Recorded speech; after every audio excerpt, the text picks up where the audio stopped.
Paano mo mapaparamdam ang takot sa kaaway mo nang hindi nagsasalita, hindi sumisigaw at hindi nagbabanta? Sa Stoic philosophy, ang tunay na lakas ay hindi makikita sa ingay o galit. Hindi ito tungkol sa pagiging mainitin ng ulo o palaaway. Ang tunay na kapangyarihan ay nasa katahimikan, isang tahimik pero matinding puwersang nararamdaman ng lahat. Isipin mo ang isang mabangis na hayop. Hindi ito kailangang umatungal o ipakita ang pangil para katakutan. Minsan, sapat na ang tahimik nitong pagtingin para manginig ang kalaban. Ganito rin sa buhay. Ang taong hindi madaling basahin, hindi mahulaan, at hindi basta-basta natitinag ay nagkakaroon ng likas na respeto mula sa iba. Kapag hindi nila alam ang iniisip o susunod mong kilos, sila mismo ang mababalisa. Mag-aalinlangan sila, magdududa at mag-iingat. At sa larong ito ng kapangyarihan, ang iyong katahimikan ang magiging pinakamalakas mong sandata. Number 1. Gumawa ng power moves ng tahimik. Bakit ito mahalaga? Kapag palagi mong sinasabi ang plano mo, mas maraming tao ang magkakaroon ng pagkakataong hadlangan ka. May mga naiinggit, may gustong humadlang, at may mga nag-aabang lang kung kailan ka mabibigo. Sa halip na makatulong, may ilan pang sisira sa mga pangarap mo. Sabi nga sa Stoic philosophy, huwag ipagsabi ang plano mo. Gawin mo na lang. Hindi mo kailangang ipaalam sa lahat ang susunod mong hakbang. Mas mabuting kumilos ka ng tahimik at hayaang magulat ang iba sa resulta. Kapag tahimik kang kumikilos, hindi nila malalaman ang susunod mong gagawin. Hindi ka nila mahahadlangan o masisira bago mo pa man makuha ang tagumpay. Kwento ni Emma, paano siya natutong kumilos ng tahimik? Si Emma ay mahilig magkwento tungkol sa mga plano niya.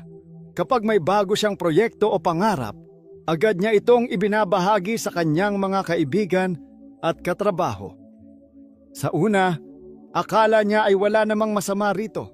Iniisip niyang matutuwa ang iba para sa kanya at susuportahan siya. Pero habang tumatagal, napansin niyang may mga taong humahadlang sa kanya. May ilan na nagsasabi ng negatibo. May iba na ginagaya ang kanyang ideya. At ang iba naman ay ginagawa ang lahat para hindi siya magtagumpay. Dahil dito, nagdesisyon siyang baguhin ang paraan niya. Sa halip na ipagsabi ang kanyang mga plano, nanahimik na lang siya at tahimik na kumilos. Hindi na siya nagpo-post sa social media tungkol sa kanyang mga proyekto. Hindi na siya nagkukwento tungkol sa kanyang ambisyon. At hindi na niya agad inilalabas ang kanyang mga ideya bago niya ito maisakatuparan. Ano ang nangyari? Mas mabilis siyang umangat sa buhay. Mas marami siyang natapos at naabot dahil wala nang humahadlang sa kanya. At nang makita ng iba ang kanyang tagumpay, nagulat sila. Hindi nila alam na tahimik lang siyang gumagalaw sa likod ng eksena. Paano gumawa ng power moves ng tahimik? Huwag ipagsabi ang susunod mong hakbang. Hindi lahat ng plano mo ay kailangang malaman ng iba. Hayaan mong magulat na lang sila sa resulta. Kapag natutunan mong kumilos ng tahimik, mas mahirap kang pigilan o hadlangan. Mag-focus sa paggawa, hindi sa pagsasalita. Mas maraming gawa, mas kaunting kwento. Sa halip na pag-usapan ang gusto mong gawin, gawin mo na lang. Ang mga tunay na matagumpay na tao ay hindi puro salita, ginagawa na lang nila ito. Gamitin ang katahimikan bilang sandata. Kapag tahimik ka, hindi nila alam kung paano ka pigilin. Hindi nila mahuhulaan ang susunod mong kilos. Kaya hindi ka nila madaling masisira. Ang katahimikan ay isang anyo ng kapangyarihan. Ginagamit ito ng matatalino upang manatiling isang hakbang sa unahan. Hindi mo kailangang ipagsabi ang bawat galaw mo. Mas mabuting kumilos ka ng tahimik at hayaang ang mga resulta ang magsalita para sa iyo. Mas mahirap pigilan ang isang taong gumagawa nang hindi napapansin. Kapag natutunan mong gumawa ng power moves ng tahimik, hindi mo na kailangang ipagtanggol ang sarili mo sa salita. Ang tagumpay mo mismo ang magiging patunay kung sino ka.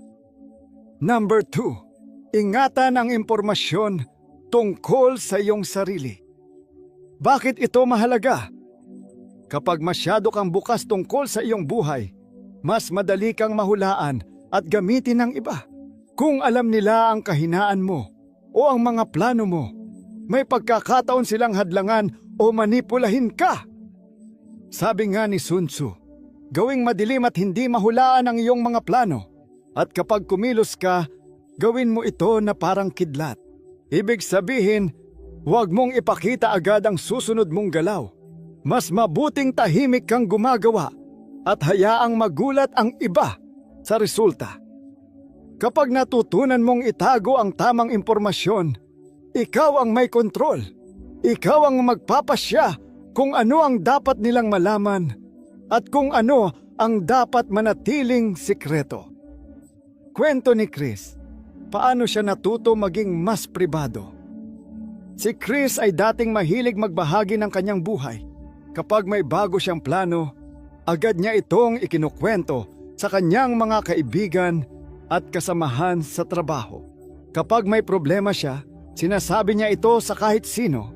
Iniisip na makakatulong ito sa kanya.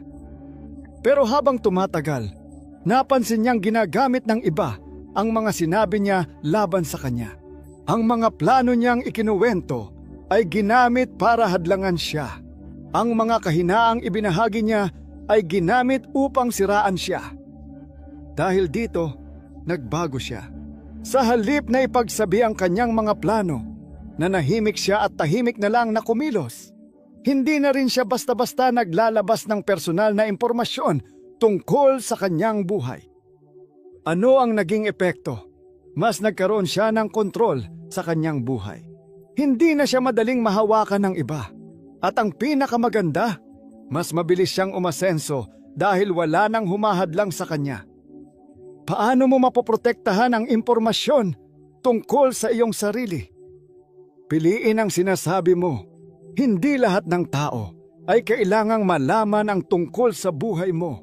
Piliin lang ang mga mapagkakatiwalaan mo. At kahit sa kanila, huwag ibigay ang lahat ng detalye. Panatilihin ang misteryo. Ang taong hindi madaling mabasa ay mas mahirap labanan. Huwag agad ipakita ang susunod mong galaw. Hayaan mong mag-isip ang iba kung ano ang iniisip o plano mo. Ipakita lang ang dapat ipakita. Kung kinakailangan mong ipakita ang kahinaan mo, gawin ito sa paraang hindi ka mukhang talunan. Minsan, ang pagpapakita ng kaunting kahinaan ay maaaring taktika para makuha ang tiwala ng iba o iligaw ang mga gustong manira sa iyo. Sa panahon ngayon, ang sobrang pagiging open ay maaring maging isang kahinaan. Ang taong may kontrol sa impormasyon tungkol sa kanya ay may tunay na kapangyarihan. Hindi mo kailangang ipagsabi ang lahat ng ginagawa mo. Mas mainam na hayaang ang mga resulta ang magsalita para sa iyo. Tandaan, ang taong tahimik pero matalino sa pagbabantay ng kanyang impormasyon ay hindi madaling mahadlangan. Number 3, lihim ng malakas na presensya. Bakit ito mahalaga? Hindi mo kailangang sumigaw o pilitin ang ibang tao para igalang ka. Ang tunay na respeto ay kusa nilang ibibigay sa taong may kumpiyansa sa sarili. Hindi dahil sa dami ng sinasabi mo, kundi dahil sa presensya mo. Sa Stoic philosophy, ang isang tao ay nagkakaroon ng likas na impluensya kapag siya ay tahimik pero matibay, kalmado at may paninindigan. Sabi nga ni Lao Tzu, ang katahimikan ay isang malaking lakas. Ibig sabihin, minsan, hindi mo kailangang magsalita para ipakita ang iyong tapang. Ang taong hindi madaling mabasa, hindi nagmamayabang, pero may tiwala sa sarili ay automatikong ginagalang ng iba. Kwento ni Ethan, ang lakas ng tahimik na presensya. Si Ethan ay hindi maingay, Hindi rin siya mahilig magpakitang gilas. Pero kahit saan siya magpunta, mararamdaman mo ang presensya niya. Sa trabaho, hindi siya ang laging bida sa meeting, pero kapag nagsalita siya, lahat ay nakikinig. Sa mga pagtitipon, hindi siya naghahanap ng atensyon, pero ang mga tao mismo ang lumalapit sa kanya. Bakit? Dahil sa tahimik niyang kumpiyansa. Hindi niya kailangang ipagmalaki ang sarili niya, pero alam ng lahat na siya ay may bigat sa usapan. Isang araw, may bagong empleyado na mahilig magpapansin. Laging sumasabat, pinagmamalaki ang sarili at laging gustong bida. Pero napansin ng mga tao ang malaking kaibahan nila ni Ethan. Habang ang iba ay napipilitan lang makinig sa maingay na empleyado, kay Ethan, ang atensyon ng tao ay natural na dumarating. Ano ang sekreto ni Ethan? Hindi siya pabigla-bigla, hindi siya sumasabat nang walang dahilan at higit sa lahat, kalmado siya sa lahat ng oras. Paano magkaroon ng malakas na presensya? Panatilihing tuwid ang tindig. Ang tamang postura ay nagpapakita ng kumpiyansa. Kapag tuwid ang iyong likod, hindi nakayuko ang balikat at maayos kang tumayo o umupo, mas mukhang matatag ka. Ang simpleng tindig mo ay maaaring magpahayag ng lakas nang hindi mo kailangang magsalita. Maging maingat sa kilos. Huwag maging pabigla-bigla o magmadali. Kapag gumagalaw ka ng may direksyon at intensyon, mas nagmumukha kang kontrolado at disiplinado.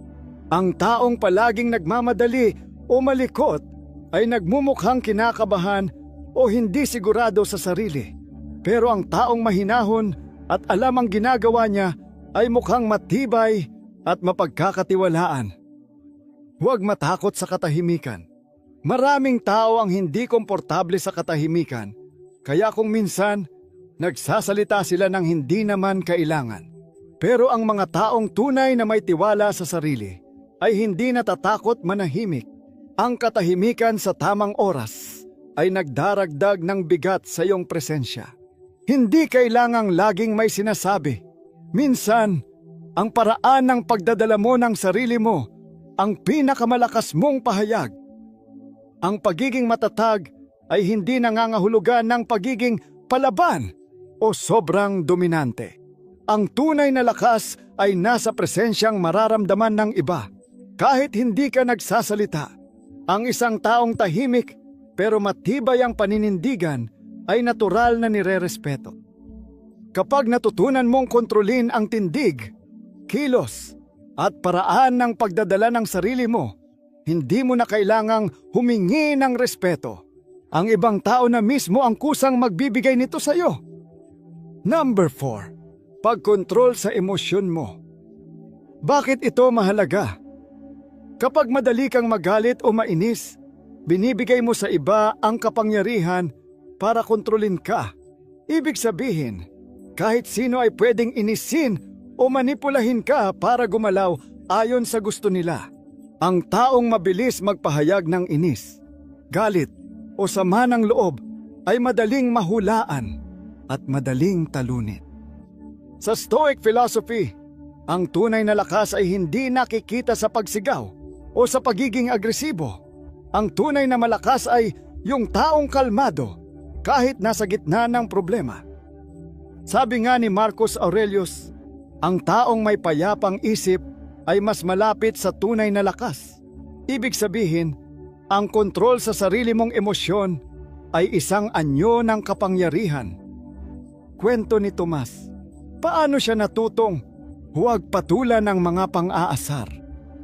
Si Tomas ay nagtatrabaho sa isang opisina kung saan may isa siyang kasamahan na mahilig siyang asarin. Laging kinokontra ang sinasabi niya, ginagawang biro sa harap ng iba at sinusubukang galitin siya. Noong una, mabilis mapikon si Tomas. Lagi siyang nakikipagtalo para ipagtanggol ang sarili niya. Pero napansin niyang mas lalong ginaganahan ang nang-aasar sa kanya kapag pinapatulan niya. Mas lumalala ang pang-aasar at nagmumukha siyang apektado. Kaya nagdesisyon siyang baguhin ang paraan niya. Sa halip na patulan ang mga pangiinis, nanatili siyang kalmado. Hindi siya nag-react, hindi siya sumagot, at hindi siya nagpahalata na naapektuhan siya. Ano ang nangyari? Dahil hindi na siya pinapansin ni Tomas, nawalan ng gana ang kasamahan niyang manginis. Naging tahimik ang paligid niya at napansin ng ibang tao ang tibay ng kanyang loob. Sa huli, mas nakuha ni Tomas ang respeto ng mga tao dahil sa pagiging mahinahon niya. Paano mo makokontrol ang emosyon mo? Alamin ang mga bagay na mabilis kang mapikon. Bago mo matutunang kontrolin ang emosyon mo, kailangan mong kilalanin ang mga bagay na madali kang magalit o mainis. Tanungin ang sarili, ano ang mga bagay na nagpapainit ng ulo ko? Bakit ako naaapektuhan? Kapag alam mo ang sagot, mas madali mo itong mahaharap. Gamitin ang malalim na paghinga at pagiging present sa sandali. Kapag nararamdaman mong gusto mong sumabog sa galit o inis, huminga muna ng malalim. Maghintay ng ilang segundo bago mag-react.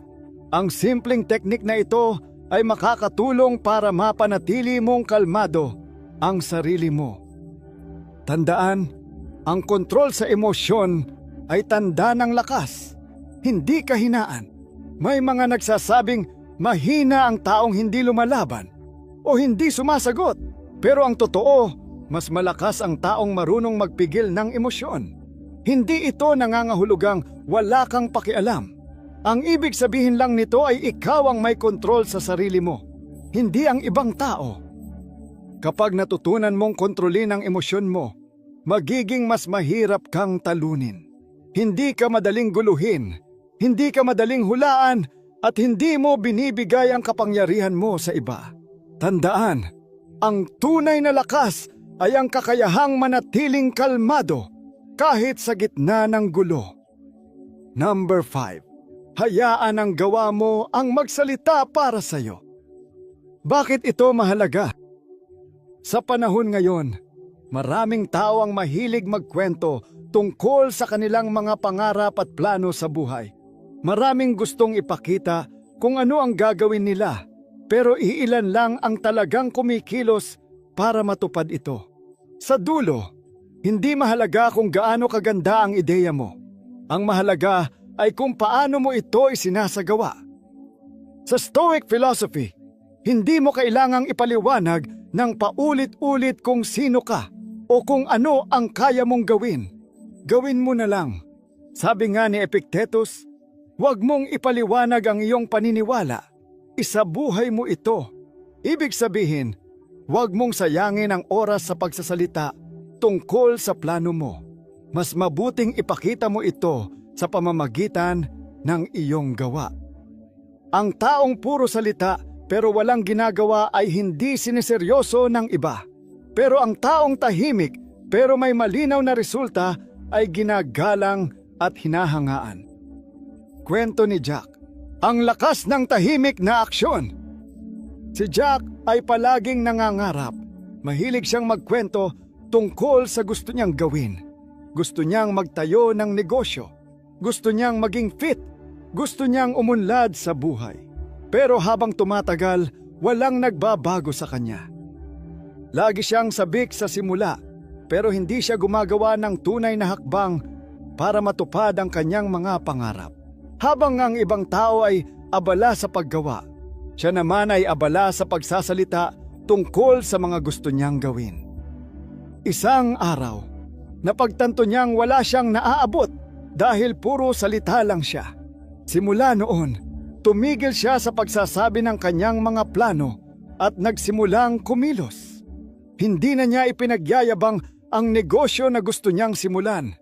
Sa halip, tahimik siyang nag-aral at unti-unting kumilos. Hindi na niya ikinukwento ang gusto niyang katawan. Sa halip, araw-araw siyang nag-i-ehersisyo. Ano ang nangyari? Napansin ng mga tao ang pagbabago sa kanya. Nirespeto siya hindi dahil sa sinabi niya, kundi dahil sa mga resulta ng kanyang ginagawa. Hindi na niya kailangang ipaliwanag ang kanyang disiplina. Nakikita na ito sa kanyang katawan, sa kanyang negosyo, at sa kanyang pag-unlad. Paano hahayaan ang gawa mo ang magsalita? Gawin ito ng tuloy-tuloy. Kahit maliit lang ang progreso mo, siguraduhin mong hindi ka tumitigil. Ang tunay na tagumpay ay hindi nakukuha sa isang gabi. Ang mahalaga ay araw-araw kang kumikilos para marating ang pangarap mo. Siguraduhing maganda ang kalidad ng ginagawa mo. Huwag makontento sa pwede na. Ano man ang ginagawa mo, gawin mo ito sa pinakamahusay mong paraan. Kapag palagi mong ibinibigay ang best mo, hindi mo na kailangang ipaliwanag ang galing mo. Makikita ito sa gawa mo. Huwag sayangin ang oras sa salita. Ipakita ito sa resulta. Sa halip na ipagyabang ang plano mo, ipakita ito sa pamamagitan ng aksyon. Kapag tahimik kang kumikilos at nakikita ang resulta, kusa kang rerespetuhin ng iba. Ang tunay na respeto at paghanga ay hindi nakukuha sa dami ng sinasabi mo, kundi sa kalidad ng ginagawa mo. Ang mga taong puro salita pero walang aksyon ay madaling makalimutan. Pero ang mga tahimik pero may malinaw na resulta ay ginagalang at hinahangaan. Kapag natutunan mong hayaan ang gawa mo ang magsalita para sa iyo, hindi mo na kailangang humingi ng atensyon o patunay mula sa iba. Ang tagumpay mo mismo ang magsasalita kung sino ka. Number 6. Huwag patulan ang mga pang-iinsulto. Bakit ito mahalaga? Sa buhay, hindi mo maiiwasan ang mga taong mahilig mang-insulto o mangmaliit ng iba. May mga tao talagang gagamit ng masasakit na salita para galitin ka, guluhin ang isip mo o pababain ang tingin mo sa sarili mo. Pero alam mo ba na ang taong hindi tinatablan ng insulto ay mas mukhang malakas? Kapag hindi mo pinansin ang panlalait ng iba, pinapakita mong hindi ka nila kayang kontrolin. Hindi ito pagmamayabang, kundi pagpapatunay na hindi mo hinahayaang diktahan ng iba ang emosyon mo. Sabi nga ni Epictetus, hindi ang nangyayari sa iyo ang mahalaga, kundi kung paano ka tumugon dito. Hindi ang insulto ang nagpapahina sa iyo, kundi kung paano mo ito tinatanggap. Kung palagi kang napipikon, mas lalo ka lang bibiktimahin ng iba. Pero kung kalmado ka at hindi ka nila matimpla, mawawalan sila ng gana at titigil din sila. Kwento ni Linda, paano siya natutong huwag patulan ang mga pang-aasar. Si Linda ay nagtatrabaho sa isang opisina kung saan may isang kasamahan siyang mahilig mang-asar. Palaging may pasaring tungkol sa pananamit niya, sa trabaho niya at sa mga kilos niya. Noong una, palaging pinapatulan ni Linda ang mga sinasabi nito. Sinusubukan niyang ipagtanggol ang sarili niya, pero napansin niyang mas lalong ginaganahan ang kasamahan niyang mang-asar. Parang natutuwa ito kapag nakikita siyang nagagalit. Isang araw, nagdesisyon si Linda na baguhin ang paraan niya. Sa halip na patulan ang mga pang-iinsulto, nanatili siyang tahimik at kalmado. Hindi siya nagalit, hindi siya sumagot, at hindi siya nagpahalata na naapektuhan siya. Ano ang nangyari? Napansin ng nangaasar sa kanya na wala na itong nakukuhang reaksyon mula kay Linda. Hindi na ito natuwa, kaya kalaunan ay tumigil na rin. Samantalang si Linda, mas naging kampante siya sa sarili niya at mas ginagalang ng iba sa opisina. Paano huwag patulan ang mga pang-iinsulto? Alamin ang reaksyon mo bago ka sumagot sa isang insulto. Huminga muna ng malalim at tanungin ang sarili mo, sulit ba ang reaksyon ko? Kapag pumatol ako, may mapapala ba ako? Kadalasan ang sagot ay hindi. Hindi mo kailangang ipaliwanag ang sarili mo sa mga taong gusto ka lang pabagsakin. Kontrolin ang emosyon mo. Kapag kalmado ka sa harap ng insulto, pinapakita mong ikaw ang may kontrol sa sarili mo, hindi sila. Ang taong hindi madaling mapikon ay nagmumukhang mas matatag at may kumpiyansa sa sarili. Hindi lahat ng insulto kailangang sagutin. Minsan, ang pinakamalakas na sagot ay katahimikan. Kapag hindi mo sila pinansin, walang galit, walang paliwanag, walang reaksyon, sila mismo ang mapapagod at titigil.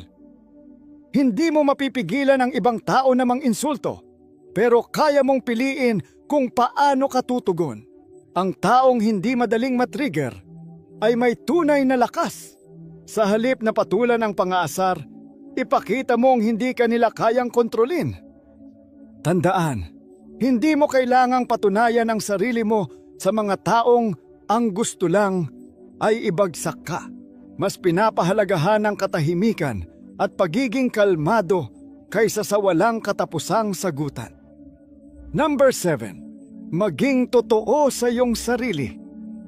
Bakit ito mahalaga? Maraming tao ang natatakot ipakita kung sino talaga sila dahil baka hindi sila matanggap ng iba. Gusto nilang magustuhan, purihin at aprubahan ng ibang tao. Pero kapag palagi mong hinahanap ang pagsang-ayon ng iba, mas nagiging mahina ka sa opinyon nila. Sabi nga ni Marcus Aurelius, kung gusto mong magkaroon ng kapayapaan, bawasan mo ang ginagawa mo. Ibig sabihin, kung gusto mong magkaroon ng payapang buhay, huwag mong sayangin ang oras mo sa pagsisikap na pasayahin ang lahat. Mas mabuting ituon ang iyong lakas sa pagiging totoo sa sarili mo kaysa sa pagsunod sa kagustuhan ng iba. Ang taong hindi naghahanap ng approval mula sa iba ay nagiging malaya. Hindi siya natitinag sa panghuhusga, hindi siya madaling kontrolin, at higit sa lahat, mas masaya siya. Kwento ni Jake, paano siya natutong maging totoo sa sarili niya. Si Jake ay dating laging nakikisabay sa karamihan. Sa trabaho, ginagawa niya ang mga bagay hindi dahil gusto niya, kundi dahil iyon ang tinatanggap ng lahat. Sa social media, nagpapakita siya ng isang imahe na hindi naman talaga siya. Basta matuwa lang ang iba. Pero habang tumatagal, napansin niyang hindi siya masaya. Pakiramdam niya ay parang lagi siyang may suot na maskara. Laging nagpapanggap, laging nag-a-adjust para lang hindi mapansin ang kanyang tunay na pagkatao. Hanggang sa isang araw, napagtanto niya na hindi niya kailangang patunayan ang sarili niya sa kahit sino. Mula noon, nagdesisyon siyang sundin ang sarili niyang paniniwala. Hindi na siya basta sumusunod lang sa gusto ng iba. Hindi siya natakot ipakita kung sino talaga siya, kahit pa may mga hindi sumang-ayon. Ano ang nangyari? Mas naging masaya siya. Mas naging totoo ang mga tao sa paligid niya. At mas nakuha niya ang respeto ng iba. Hindi dahil sa pagsisikap niyang mapansin o magustuhan, kundi dahil naging totoo siya sa sarili niya. Paano maging totoo sa iyong sarili? Huwag habulin ang pagsang-ayon ng iba. Hindi mo kailangang patunayan ang sarili mo sa kahit sino. Kapag alam mo ang halaga mo, hindi mo na kailangang humingi ng approval mula sa iba. Ipakita ang tunay mong sarili. Ang pagiging iba ay hindi kahinaan. Iyon ang nagpapalakas sa iyo. Huwag kang matakot ipakita kung sino ka talaga. Mabuhay ayon sa sarili mong paniniwala. Kung alam mo kung sino ka at ano ang pinaniniwalaan mo, hindi ka basta-basta maapektuhan ng opinyon ng iba. Ang buhay mo ay hindi para sa kanila. Ito ay para sa iyo. Ang pagiging totoo sa sarili mo ay isa sa pinakamalakas mong sandata sa buhay. Kapag hindi mo na hinabol ang pagsang-ayon ng iba, hindi ka nila madaling maapektuhan. Maging totoo sa sarili mo. Yakapin ang iyong tunay na pagkatao at hayaang ang mundo ang mag-adjust sa iyo. Ang tunay na lakas ay hindi kailangang ipagsigawan. Hindi mo kailangang sumigaw, magpaliwanag o patunayan ang sarili mo sa iba. Ang totoong kapangyarihan ay nakikita sa kilos mo, sa presensya mo, at sa paraan ng iyong pamumuhay. Kapag natutunan mong kontrolin ang emosyon mo, panatilihin ang matibay na presensya mo, at hayaang ang gawa mo ang magsalita, magiging matatag ka. Hindi ka basta-basta maapektuhan ng sinasabi ng iba. Hindi ka nila kayang manipulahin o pahinain. Magiging isang taong may kumpiyansa sa sarili, isang taong nirerespeto at hinahangaan. Kung gusto mo ng mas marami pang aral mula sa Stoicism, huwag kalimutang i-like at i-subscribe sa channel na ito. At kung may natutunan ka sa video, mag-comment ng "Salamat Stoicism" sa ibaba. Salamat sa panunood at tandaan, ang tunay na lakas ay nasa loob mo.